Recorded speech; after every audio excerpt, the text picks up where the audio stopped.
Hey, hello! What is up guys? Welcome back to another video where I'm going to be showing you some really cool tips and techniques on how to use voice leading to make your chord progressions sound really smooth. Voice leading is actually a really cool technique that comes from choral music, but we can apply that to any chord progression to make them sound really smooth. If you enjoy this video as well as all the other content I create, then head over to the PianoPig Academy where I've got loads of courses, lessons, quick tips, all the stuff. So if you want to find out more information, head over to pianopig.com. Let's do it!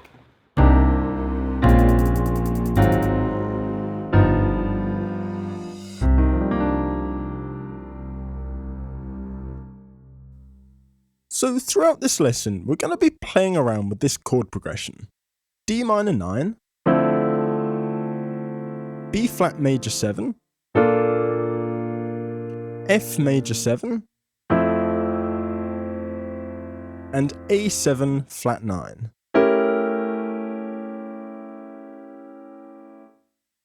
So have a play around with those chords and get familiar with them.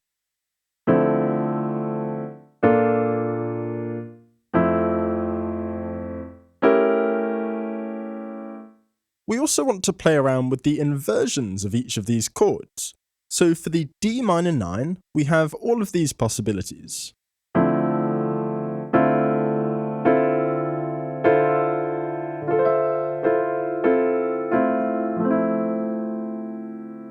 For the B flat major 7,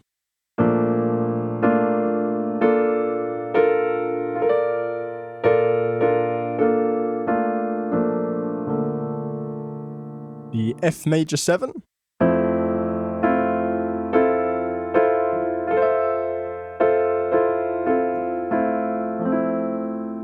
and the A7 flat 9,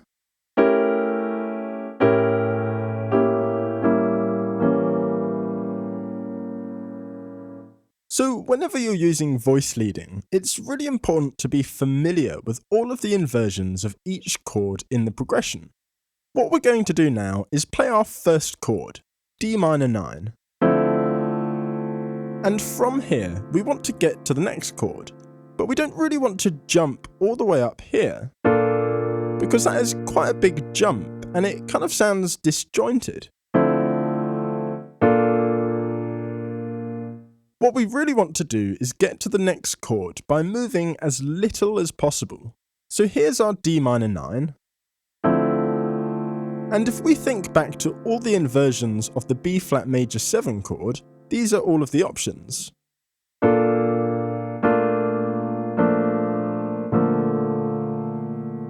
So we don't really want to jump all the way up here. Another option would be to come to this inversion.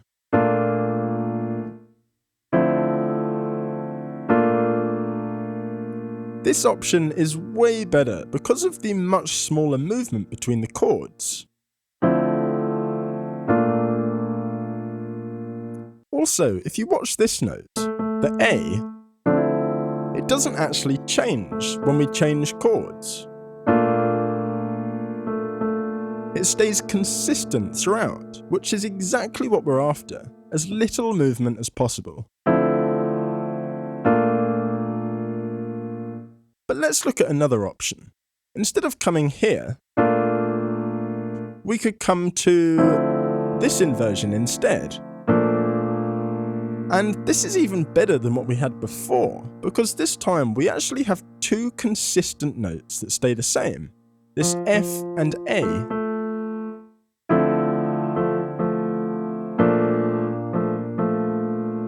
So all we're actually doing is moving these two top notes down by a whole step.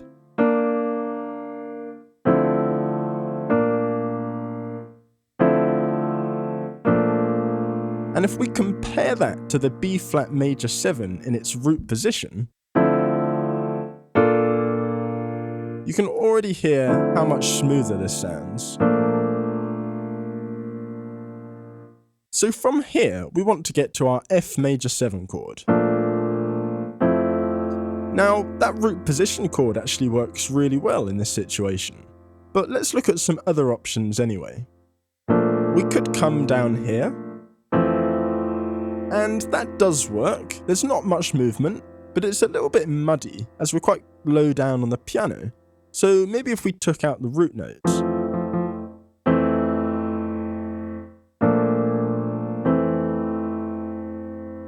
Another option would be to come up here. And that's a bit of a jump. We could also come up here. And that's a huge jump, not very smooth at all. So our best bet is actually just to go to the root position. So all together.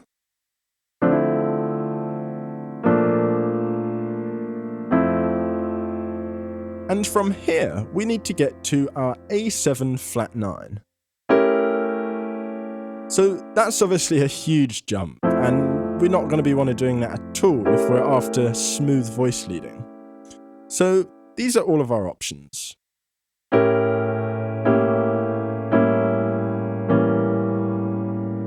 So our best option from here would be this.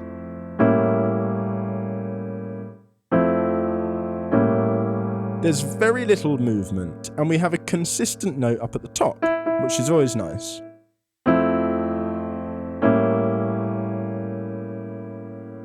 So all together,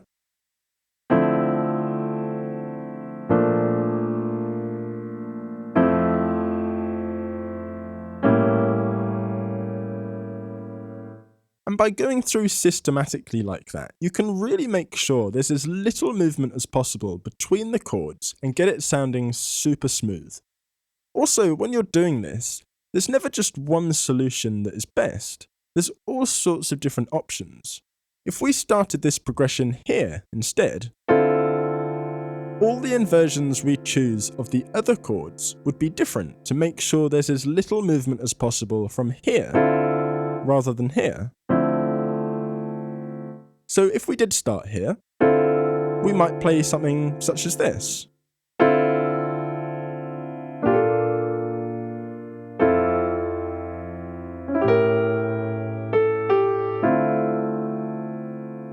So did you see what I did there at the end? I added a little melodic line, allowing me to start from a different position.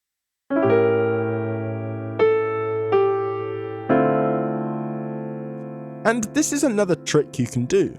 So instead of just coming to the obvious choice from here, which would be back where we started, I used a melodic line to connect it smoothly to a different inversion. So the melody went like this.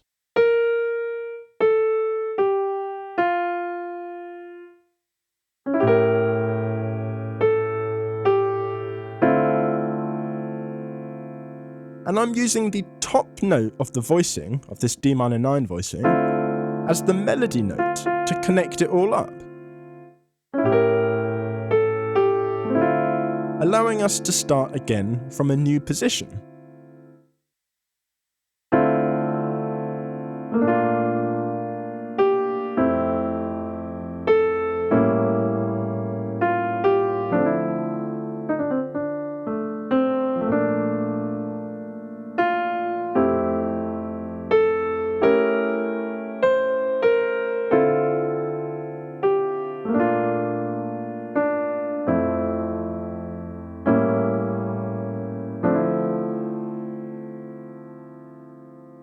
So you can see how using simple melodic lines, and by using the top note of the voicing as part of the melody, you can actually move all around the piano while still maintaining the concepts of voice leading there and keeping it sounding really nice and smooth. So I hope you enjoyed this lesson and found it helpful. If you did, make sure to smash that like button, subscribe to the channel, and I will see you next time.